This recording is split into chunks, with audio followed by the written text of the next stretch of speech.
So if you think about it, guys, Kia is doing all of this with really only two kind of mainstream models. I mean, really, it's just the Kia EV6 and the EV9 that are accounting for this growth of Kia's EV sales. But when they've got the EV5, the EV3 as well, I mean, we could be looking at a jump to maybe 20% by this time next year for Kia's EV production figures. That's pretty great. I mean, 20% of all cars versus 7.5% is what I'm referring to here. Now, the retail sales currently include EV6, EV5, which is not gone on sale yet, but anyway, the EV9, the Nero EV, which is not sold much, the Nero Plus EV, the Soul EV, and the Korea-only Ray EV and Bingo EV. Now, Kia is going to be making EVs in the United States. It's also making them in China, which is a pretty smart strategy if you ask me. In addition, wholesale shipments in terms of, production of Kia's eGMP based models, they were around 12,500, up 29% year over year.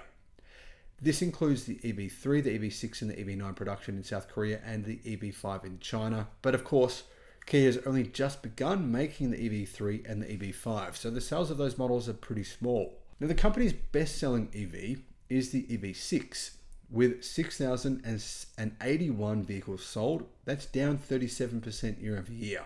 However, the EV5 set a new monthly record with 1,732 deliveries. Now, of course, all of those deliveries are in their home market. Now, the EV3, apparently 4 EV3s have left the factory, a total of 4, and I'm guessing next month there'll be a lot more.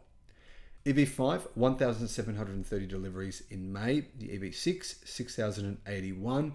The EV9, 2,760. So far this year, a total of 35,000 EV6s have been sold. That's down 24%. But EV9, 16,000 have been sold. That's up 37%.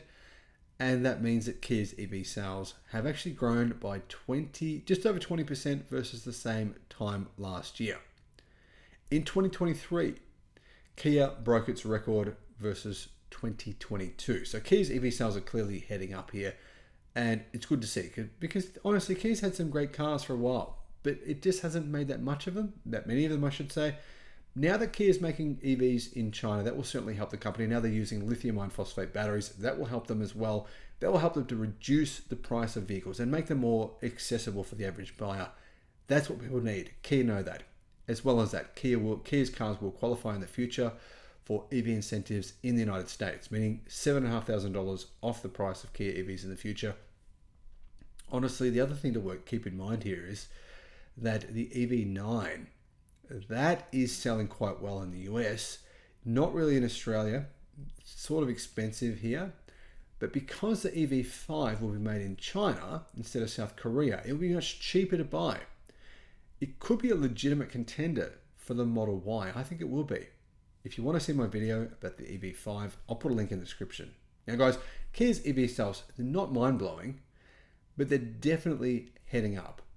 And we're about to see 2 new models launched to the global market. So I think we're seeing an increase here, but we're going to see a huge increase over the next year. I predict that anyway. What do you guys think? Let me know in the comments. Thank you for watching. Bye-bye.